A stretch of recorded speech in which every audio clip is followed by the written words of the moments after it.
दोस्तों, आज की इस वीडियो के अंदर हम आप सभी के साथ में आपकी क्लास 8 जियोग्राफी सब्जेक्ट के चैप्टर नंबर 3 के पार्ट 3 को डिस्कस करने वाली हैं। और यार, अगर आपने अभी तक हमारे पार्ट 2 एंड पार्ट 1 की वीडियो को नहीं देखा है तो आप एक बार जाके उसको समझ सकते हैं, फिर हम यहाँ से कंटिन्यू करेंगे। ठीक है, तो यहाँ पे सबसे पहले हम डिस्कस करते हैं हमारे जो वर्ड है उसका ओरिजिन कहाँ से हुआ है। तो यहाँ पे आप सभी को बताता है the word petroleum is derived from the Latin word Petra meaning rocks, oleum meanings oil, so petroleum means rock oil. ये जो आपका पेट्रोलियम है वो दो वर्ड से मिलके बना है, एक तो है आपका पेट्रा और दूसरा है आपका ओलियम। और पेट्रा का मीनिंग होता है हमारी क्या, रॉक्स, यानी कि आपके पत्थर। ठीक है जी। उसी के साथ में जो ओलियम होता है इसका मतलब होता है आपका ऑयल। अब यहाँ पे तो क्या बन गया आपका, रॉक ऑयल, यानी कि जो हमें पत्थरों से ऑयल मिलता है वो वाला ऑयल, उसको हम क्या कह देते हैं, पेट्रोलियम। ठीक है जी। उसी के साथ यहाँ पे अब आपको हाँ, डू यू नो के अंदर फैक्ट बताते हैं और कहता है compressed natural gas is a popular eco friendly automobile fuel as it causes less pollution than the petroleum and diesel. कि भाई जो आपकी कंप्रेस्ड नेचुरल गैस है ये आपका पॉपुलर इको फ्रेंडली ऑटोमोबाइल्स का फ्यूल है और ये आपका बहुत ही कम प्रदूषण यहाँ पे करता है। और साथ में जो आपका पेट्रोलियम होता है और डीजल होता है, मतलब कि इनसे अगर हम इसको कंपेयर करें ना आपकी कंप्रेस्ड नेचुरल गैस को, तो ये बहुत ही कम प्रदूषण आपका फैलाता है। उसी के साथ यार अब बारी आती है हमारी नेचुरल गैस की। तो यहाँ पे कहता है natural gas is found with petroleum deposit and it release when the crude oil is brought to the surface. कि भाई जो आपकी नेचुरल गैस है ना वो भी आपकी एक बहुत ही अच्छा हमारे पास सब्सटेंस है जो कि पेट्रोलियम के साथ ही निकलता है। जब हम मतलब कि क्रूड ऑयल को निकालते हैं तो उसी के साथ हमारी नेचुरल गैस भी हम लोगों को देखने को मिलती है। फिर बताता है it can be used as a domestic and industrial fuel, और इसका हम इस्तेमाल करते हैं हमारे डोमेस्टिक फ्यूल के तौर पे और इंडस्ट्रियल फ्यूल के तौर पे। फिर आगे कहता है Russia, Norway, UK and Netherlands are the major producer of the natural gas. ये जो आपका रशिया है, नॉर्वे है, यूके है, नीदरलैंड्स हैं, ये आपकी बहुत ही अच्छी मात्रा में आपकी नेचुरल गैस को प्रोड्यूस करते हैं। फिर कहता है in India Jaisalmer, Krishna Godavari delta, Tripura and some areas of offshore in Mumbai have natural gas resources. कि आपका जो इंडिया है वहाँ का जो जैसलमेर का रीजन है राजस्थान के अंदर, जो कृष्णा गोदावरी का डेल्टा बनता है आपका साउथ ईस्ट इंडिया के अंदर, वहाँ की अगर हम बात करें, उसी के साथ में जो आपके मुंबई कुछ ऑफशोर एरिया हैं वहाँ पे हम सभी को नेचुरल गैस के रिसोर्सेज देखने को मिलते हैं। बाकी आपने पीछे मैप के ऊपर इन सभी को स्टडी किया ही होगा। उसी के साथ में यार अब आपको कहता है very few countries in the world have sufficient natural gas reserve in their own. कि हमारे कुछ ही ऐसे कंट्रीज़ हैं जहाँ पे अपना खुद का नेचुरल गैस का रिजर्व हम लोगों को देखने को मिलता है। फिर कहते हैं the sharp increase in our consumptions of the fossil fuels has led to their depletions at an alarming rate.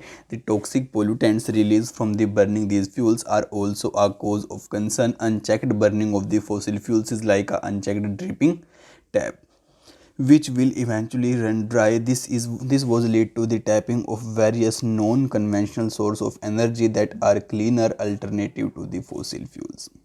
अब यार यहाँ पे आप सभी को समझाता है और कहता है कि जो आपका हम जो आजकल आप सभी को पता है कि जो हमारी कंजप्शन है बहुत ज़्यादा बढ़ती चली जा रही है, यानी कि हम बहुत ज़्यादा इस्तेमाल कर रहे हैं हमारे फॉसिल फ्यूल्स का, और इतने ज़्यादा मतलब रेट में हम इसका इस्तेमाल करते हैं ना कि भाई ये अब ख़त्म होने की आपकी कगार के ऊपर आ चुकी हैं। उसी के साथ में आपको बताता है कि जो आपके टॉक्सिक पोल्यूटेंट्स होते हैं, यानी कि आपके जो जहरीले पोल्यूटेंट्स होते हैं, जब हम इनका यूज़ करते हैं तो वो निकलते हैं जब हम इनको जलाते हैं। उसी के साथ में यार उनकी वजह से बहुत ज़्यादा यहाँ पे प्रॉब्लम्स हो रही है हमारे इन्वायरमेंट को। और जैसा कि हमने आपको साइंस के अंदर पढ़ाया था ना कि जो आपकी टैप होती है अगर वो आपकी ड्रॉप ड्रॉप करके ऐसे टपकती रहे तो यार वो बहुत ज़्यादा पानी को लॉस कर सकती है। तो यहाँ पे भी कुछ ऐसा सेम कॉन्सेप्ट ही होता है और धीरे धीरे हम इनको यहाँ पे ख़त्म कर देंगे हमारी सारे फॉसिल फ्यूल्स को और एनर्जी को, इसलिए हमें इनको बचाने की कोशिश करनी चाहिए। ठीक है ना। तो यहाँ पे आप सभी को ये बात समझाता है। फिर डू यू नो के अंदर आप सभी को कहता है Norway was the first country in the world to develop hydro electricity. कि जो नॉर्वे है ना वो सबसे पहली कंट्री है आपकी वर्ल्ड के अंदर जिसने हाइड्रो इलेक्ट्रिसिटी का आपका आविष्कार किया। ठीक है। फिर दोबारा से डू यू नो के अंदर आप सभी को कहता है कि the site of the world first solar and wind power bus shelter in the is the Scotland. कि आपकी वो जगह है जो वर्ल्ड के अंदर जहाँ पे पहली बार आपका सोलर और विंड पावर के बस शेल्टर थे वो बनाए गए, वो थे आपकी स्कॉटलैंड। ठीक है ना। अब चलो यार आपको हाइडल पावर के बारे में बताते हैं, फिर हम आगे प्रोसीड करेंगे। अब यहाँ पे कहते हैं रेन वाटर और river water stored in dams is made to fall from the height the falling water flows through the pipes inside the dam over turbine blades placed at the bottom of the dam.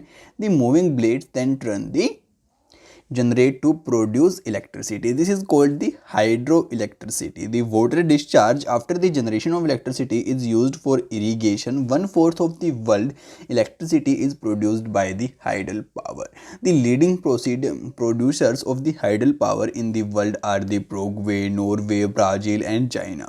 Some important hydel power stations in India are Bhakra Nangal, Gandhi Sagar, Nagarjuna and the Damodar valley projects. अब देखो यार यहाँ पे आप सभी को क्या बातें समझाता है, चलो आपको एक्सप्लेन करती हैं।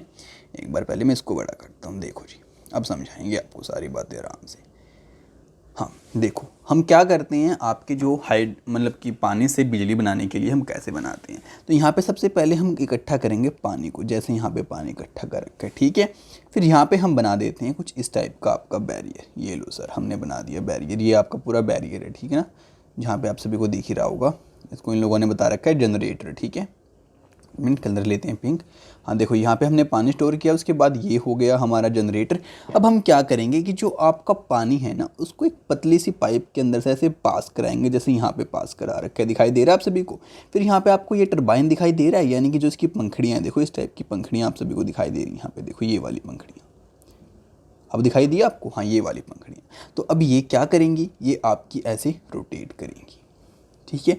अब जैसे ही ये रोटेट करेंगे तो ऊपर आपका क्या है, यहाँ पे जनरेटर है, और जनरेटर की हेल्प से क्या प्रोड्यूस होगी, आपकी इलेक्ट्रिसिटी प्रोड्यूस होगी। और फिर इलेक्ट्रिसिटी कहाँ पे जाएगी, आपकी इन वायर्स के अंदर, और यहाँ से कहाँ पे जाएगी, हमारे घरों पे जाएगी, जहाँ पे हमारे ऑफिस हैं वहाँ पे जाएगी, हमारे इंडस्ट्रीज़ के अंदर जाएगी। तो जो इस तरीके से हम अपनी बिजली को बनाते हैं ना, उसको हम यहाँ पे क्या कहते हैं, हाइडल पावर कहते हैं। और यही बात यहाँ पे आप सभी को समझाई है। फिर आप सभी को आगे बताता है कि जो आपकी हाइड्रो इलेक्ट्रिसिटी है ना, हमारे जो पूरा वर्ल्ड है उसकी 1/4 जो हमें बिजली देखने को मिलती है, मतलब कि 4 भागों में से 1 भाग हमें इससे ही मिलता है, हमारी हाइडल पावर से। फिर आप सभी को बताता है कि कुछ हमारी ऐसी कंट्रीज़ हैं जैसे कि जो कि सबसे ज़्यादा आपकी हाइडल पावर को जनरेट करती हैं, जैसे कि आपका प्रोग्वे हो गया, ब्राज़ील हो गया, नॉर्वे हो गया, चाइना हो गया।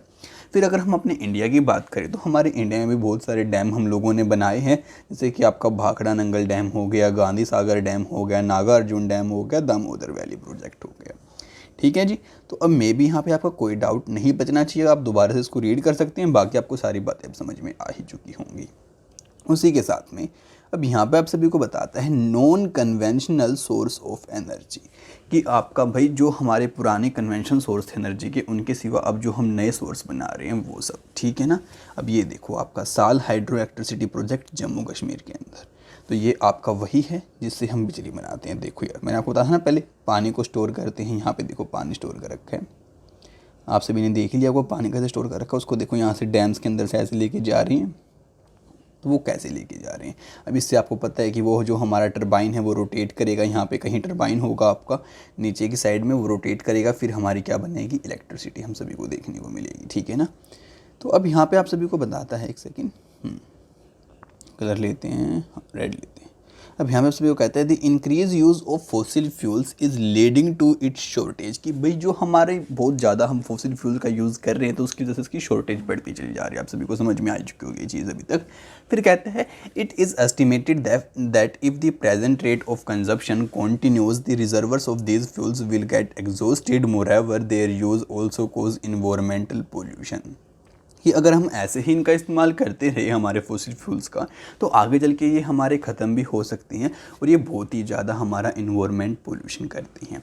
फिर बताता है therefore there is need for use non conventional source of such as solar, wind energy, tidal energy which are renewable.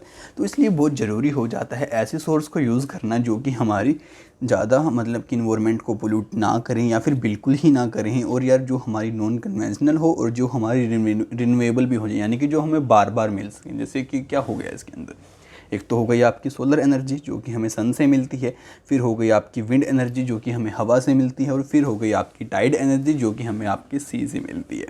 अब चलो यार आपको सोलर एनर्जी के बारे में बताते हैं, ठीक है जी। तो यहाँ पे आपको कहता है, एक सेकेंड, हाँ, यहाँ पे आपको कहता है sun heat and light energy can be felt by us every day, कि भाई जो सूरज की धूप है हम लोग रोज़ उसको फेस करते हैं, उसकी हीट को, लाइट को, सब चीज़ों को फेस करते हैं।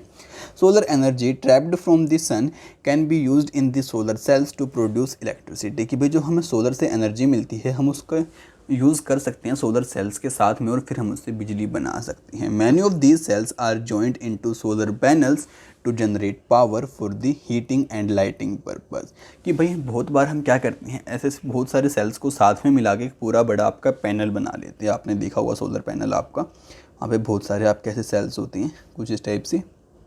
तो हाँ, तो ऐसे सेल्स को मिला के हम बहुत बड़ा पैनल बना लेते हैं हमारी इलेक्ट्रिसिटी को जनरेट करने के लिए, हमारे लाइटिंग और हीटिंग पर्पज़ के लिए, ठीक है ना। अब कहता है the technology for utilising solar energy benefit a lot of the tropical countries that are blessed with the abundant sunshine, कि भाई इस एनर्जी का बहुत ज़्यादा फ़ायदा उन कंट्रीज़ को होता है जो कि हमारी ट्रॉपिकल रीजन के अंदर पड़ती हैं। अब ज्योग्राफी के अंदर मैंने आप सभी को पढ़ा रखा है कि आपका भाई ट्रॉपिकल रीजन कहाँ पड़ता है, कैसे पड़ता है, 7th क्लास के अंदर आप सभी को याद होना चाहिए। फिर बताते हैं कि solar energy is also used in the solar heater, solar cooker, solar dryers beside being used for the community lightning and traffic signal, कि भाई जो आपकी सोलर एनर्जी है उसका और भी बहुत सारी जगह यूज़ होता है, जैसे कि आपके सोलर कुकर के अंदर, फिर सोलर ड्रायर्स के अंदर, और इसी के साथ साथ में जो आपकी आपको पता है कि ट्रैफिक सिग्नल के ऊपर आजकल लाइटें लगाते हैं। आपने देखा होगा कि ट्रैफिक सिग्नल कुछ इस तरीके की आपके होते हैं, ऊपर एक प्लेट लगी होती है और यहाँ पे एक बैटरी होती है और यहाँ पे आपकी लाइट होती है। तो वो कैसे क्या सीन होता है कि भाई जो आपके सोलर की एनर्जी होती है यहाँ से मिलती है और वो बैटरी के अंदर स्टोर होती है, फिर उस बैटरी से आपकी लाइट ग्लो करती है रात के टाइम पे, ट्रैफिक सिग्नल जब चलते रहते हैं उस टाइम पे भी। तो चलो एक बार अब इस चार्ट को बड़ा करके समझते हैं, फिर हम आगे प्रोसीड करेंगे, ठीक है। कि मतलब कि सेफ़ रहती है और साफ़ सुथरी रहती है। फिर डिसएडवांटेज के अंदर आप सभी को बताता है कि ये बहुत ज़्यादा पोल्यूशन करती है। उसी के साथ में बताता है कि यहाँ पे विंड मिल्स जो आपके लगाए जाते हैं बहुत ज़्यादा पैसा उनको लगता है लगवाने के अंदर। अब यहाँ पे जो आपके रेडियो सिग्नल होते हैं, टीवी सिग्नल्स होते हैं, उनके अंदर ये डिस्ट्रप्शन यहाँ पे क्रिएट करता है। साथ में ये हार्मफुल होता है आपके पक्षियों के लिए जो आपके आसमान के अंदर उड़ते हैं। ऐसा ही फिर आपको यहाँ पर सोलर एनर्जी के बारे में बता रखा है, फिर ऐसा ही आपको टाइडल एनर्जी के बारे में बता रखा है, ऐसा ही फिर आपको न्यूक्लियर एनर्जी के बारे में बता रखा है, फिर ऐसा ही बायोगैस और जियोथर्मल के बारे में बता रखा है। तो आप एक काम करना, वीडियो को पॉज करो और यहाँ पे इनकी एडवांटेज पढ़ो, फिर डिसएडवांटेज पढ़ो, फिर एडवांटेज डिसएडवांटेज, क्योंकि हमें हर एक चीज़ की खामियां और फ़ायदे पता होना चाहिए, ठीक है ना। तो बाकी ये आप ऐसा होमवर्क कर लेना। अब हम आगे प्रोसीड करते हैं। उसी के साथ में यार ये देखो आपके सोलर पैनल्स इन लोगों ने यहाँ पे आपको शो भी कर दिए। देखो कुछ ऐसे होते हैं आपके सोलर पैनल्स, ठीक है। अब यहाँ पे आपको विंड एनर्जी के बारे में बताते हैं और कहता है कि wind is an inexhaustible source of energy. Wind mills have been used for grinding grains and lifting water since time immemorial. In modern time, windmills, the high-speed winds rotate the windmills, which is connected to generator to produce electricity. कि जो आपके wind mills होती हैं वो एक ऐसा source है हमारा एनर्जी का जो कभी भी ख़त्म नहीं होने वाला। आप सभी को पता है कि हमारी हवाएं चलती रहती हैं। और यहाँ पे बताता है कि जो हमारे पुराने टाइम में विंड मिल्स होते थे उनका यूज़ हम आपके अपने जो ग्रेन्स होते हैं वो ग्राइंडिंग में करते थे, जो हमारा पानी होता था उसको ऊपर उठाने में करते थे। लेकिन आज के टाइम पे हम विंड मिल्स के साथ में आपके जो टर्बाइंस होता है उसको अटैच, मतलब उसके साथ में अटैच करके अपने जनरेटर को अटैच कर देते हैं, फिर उससे हम लोगों को इलेक्ट्रिसिटी प्रोड्यूस होती है। देखो यार मैं समझा देता हूँ। देखो ये हो गया आपका विंड मिल्स, इसकी हो गई ये पंखड़ियाँ आपकी। अब इससे हमने अटैच कर दिया पीछे, नीचे जाके एक जनरेटर अटैच कर दिया या फिर ऊपर कर दिया, उसके साथ में हमें मिल गई इससे इलेक्ट्रिसिटी, ठीक है ना। ये कुछ प्रोसेस यहाँ पे रहता है। फिर यहाँ पे अब आगे आप सभी को बताता है कि wind farms having clusters of such wind mills are located in the coastal regions and in the mountain passes where strong and steady winds blow. Wind farms are found in the Netherland, Germany, Denmark, UK, US, Spain are noted for their wind energy production. अब यहाँ पे बताता है कि जो आपके wind farms होते हैं इसके बहुत सारे क्लस्टर हम लोगों को ऐसी जगह पे जाके देखने को मिलते हैं जहाँ पे आपके कोस्टल रीजन्स होते हैं या फिर माउंटेन्स के पासेस होते हैं, क्योंकि वहाँ पे आपकी हवाएं चलती रहती हैं। उसी के साथ में फिर आपको बताता है कि जो आपके विंड फार्म्स हैं वो हमें वर्ल्ड के अंदर बहुत सारी जगह देखने को मिलते हैं, जैसे कि आपका नीदरलैंड हो गया, जर्मनी हो गया, डेनमार्क हो गया, यूएस हो गया, यूके हो गया, स्पेन हो गया, और उसके साथ में आपको बताता है कि हमारी जो विंड एनर्जी होती है वहाँ पे प्रोड्यूस की जाती है। अब आपको सोलर कुकर के बारे में यहाँ पे आपको बताता है, कहता है take an old cardboard tube, inflated it keep it on the wooden platform, paint an aluminium vessel black from outside and add 1 cup rice and 2 cups of water to it. Close the vessels with a lid and plate the vessels in a inner circles of the tube. Now close the vessel with a lid and place the vessel in the inner circle of the tube. Now place a glass frame over the tube and keep the set out in the sun. After the glass frames is placed, air can neither come in nor go out, but the sun rays coming into the closed cavity enclosed by the tube get trapped and cannot escape. The temperature increase and slowly cooking the rice over a few hours. अब यहाँ पे आप सभी को क्या समझाता है, चलो आपको एक्सप्लेन करते हैं। यहाँ पे आप सभी को बेसिकली कहता है कि आपको एक काम करना है। देखो, आपको एक ट्यूब लेनी है, जैसे इन लोगों ने गोल ट्यूब आपके लिए रखी है।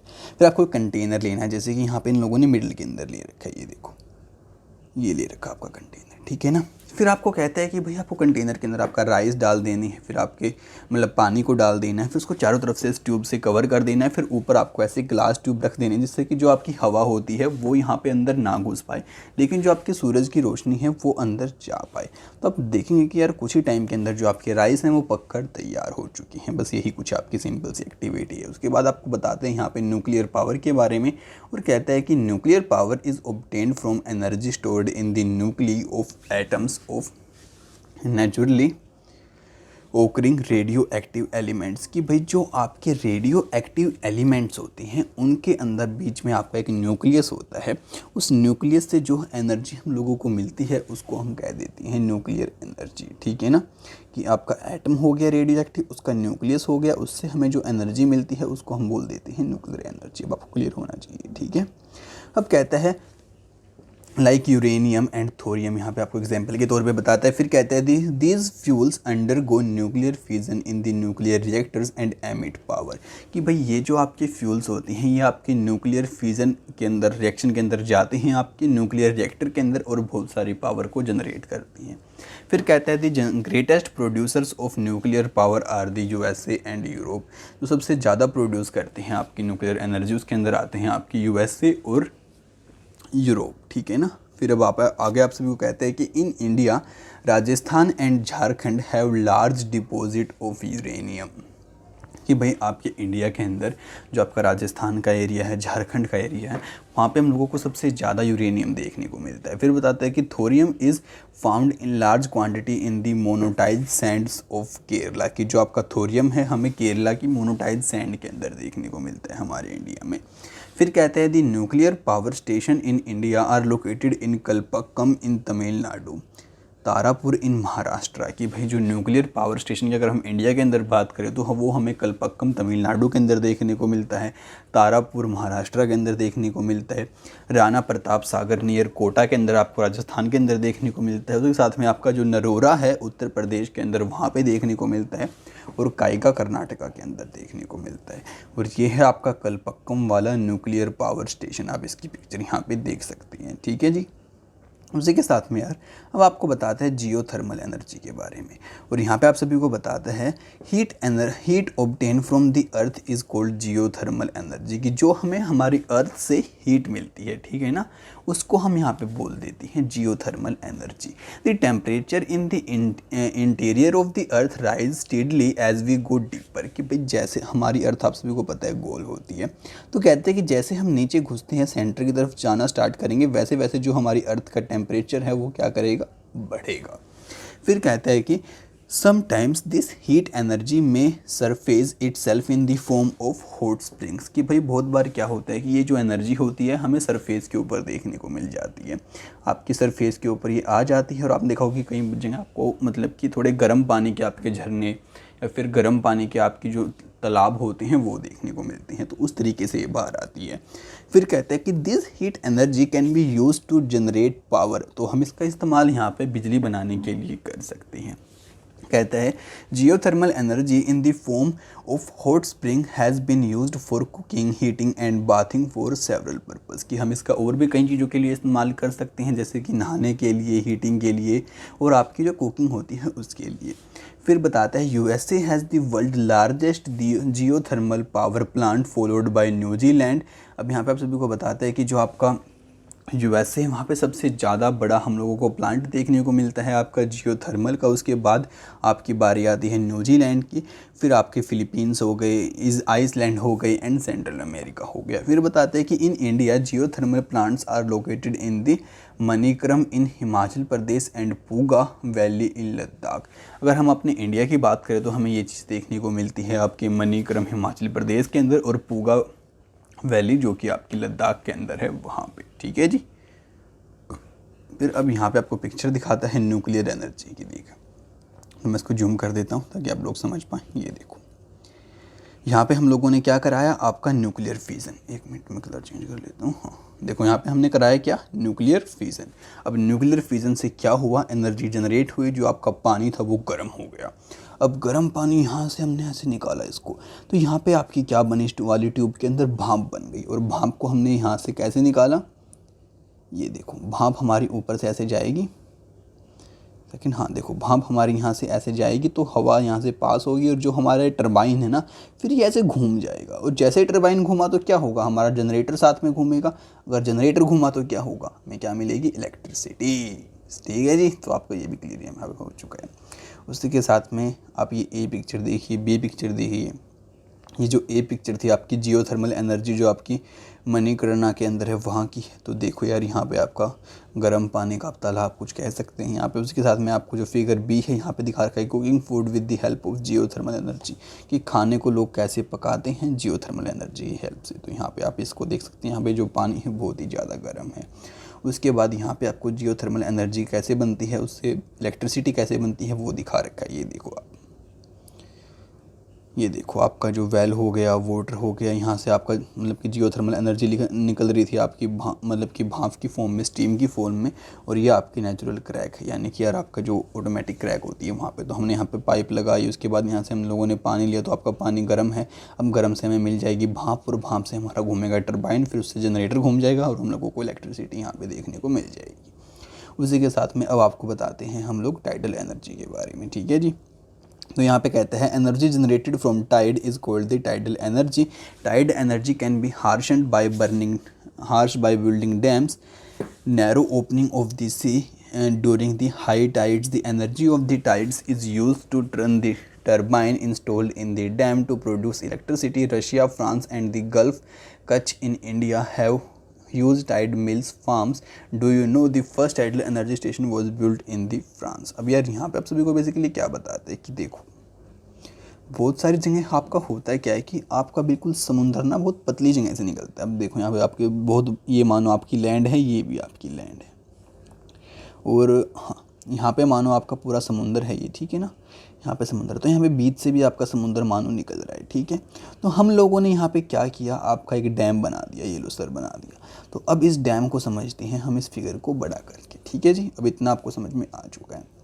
तो ये देखो सर, अब हुआ क्या कि आपकी जो टाइड एनर्जी आपको पता है कि एक बार ऊपर जाती है, एक बार नीचे आती है, ऐसे आपकी हाई और लो टाइड होती रहती हैं। ठीक है ना, तो ये देखो जब आपकी यहाँ पे मतलब कि हाई टाइड थी तो क्या होगा, आपका पानी का लेवल ऊपर जाएगा, तो ये जो आपकी होल्स हैं ना, ये होल्स, इनके अंदर से पानी पास आउट होगा कि नहीं होगा।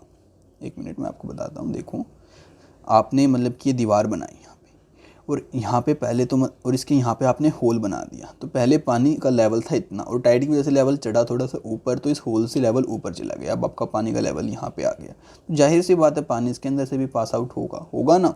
तो जो वो पानी पास आउट हुआ ऐसे, तो यहाँ पे हम लगा दिया टरबाइन और एक लगा दिया यहाँ पे जनरेटर। तो फिर क्या होगा, हमारा टरबाइन घूमेगा अगर पानी यहाँ से जाएगा, हमारा टरबाइन घूमा, जनरेटर ने बिजली बनाई और हम लोगों को क्या मिल गई, यहाँ पे बिजली मिल गई। तो ऐसा कुछ सीन आपका यहाँ पे होता है। ठीक है जी, टाइड एनर्जी के अंदर। फिर उसी के साथ में यहाँ पे आपको आगे बताता है डू यू नो के अंदर कि भाई आपका जो पहला टाइड का स्टेशन था वो आपके फ्रांस ने लगाया था। फिर यहाँ पे बताता है कि जो आपके रसिया हैं, फ्रांस हैं, जो गल्फ़ ऑफ कच्छ है हमारे इंडिया के अंदर, यहाँ पे हमारे टाइड के फार्म हम लोगों ने लगा रखे हैं बिजली बनाने के लिए। ठीक है जी। उसी के साथ में अब लास्ट एनर्जी की हमारी बात आती है जो कि है बायोगैस। अब यहाँ पे कहता है कि organic waste such as the dead plant and animal material, animal dung and the kitchen waste are converted into the gaseous fuel called biogas. The organic waste is decomposed by bacteria in biogas and digesters to emit biogas, which is essentially a mixture of methane and carbon dioxide. Biogas is an excellent fuel for cooking and lighting and produce huge amount of organic manure each year.